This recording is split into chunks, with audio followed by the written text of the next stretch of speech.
തൃശൂരിൽ ബൈക്കിൽ സഞ്ചരിച്ചിരുന്ന ദമ്പതികളെ ഇടിച്ചു വീഴ്ത്തി നിർത്താതെ പോയ കാർ ഡ്രൈവറെ എരുമപ്പെട്ടി പോലീസ് പിടികൂടി. പട്ടാമ്പി സ്വദേശി സുബൈറിനെയാണ് അറസ്റ്റ് ചെയ്തത്.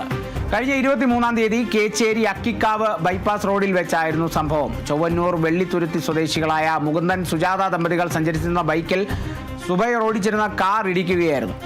അപകടമുണ്ടായിട്ടും കാർ നിർത്താൻ തയ്യാറാകാതെ സുബൈർ കടന്നു കളയുകയായിരുന്നു. തുടർന്ന് നടത്തിയ അന്വേഷണത്തിലാണ് ഇയാളെ പിടികൂടിയത്. ഇയാളുടെ കാറും കസ്റ്റഡിയിൽ എടുത്തിട്ടുണ്ട്. കഴിഞ്ഞ ആഴ്ചയാണ് ഇത്തരത്തിൽ ബൈക്കിൽ പോയിക്കൊണ്ടിരുന്ന ദമ്പതികളെ ഇടിച്ചു വീഴ്ത്തി ഒരു കാർ നിർത്താതെ പോയത്. അന്ന് ആ കാർ നിർത്താതെ പോയി. പിന്നീട് അന്വേഷണം നടക്കുകയായിരുന്നു ആരാണ് ആ കാർ ഡ്രൈവർ എന്നുള്ളതിനെ സംബന്ധിച്ച്. ഇപ്പോൾ ആ കാർ ഡ്രൈവറെ എരുമപ്പെട്ടി പോലീസ് പിടികൂടിയിരിക്കുന്നു. പട്ടാമ്പി സ്വദേശി സുബൈറാണ് ആ കാർ ഡ്രൈവർ. ഈ സുബൈറിനെ അറസ്റ്റ് ചെയ്തിരിക്കുകയാണ്.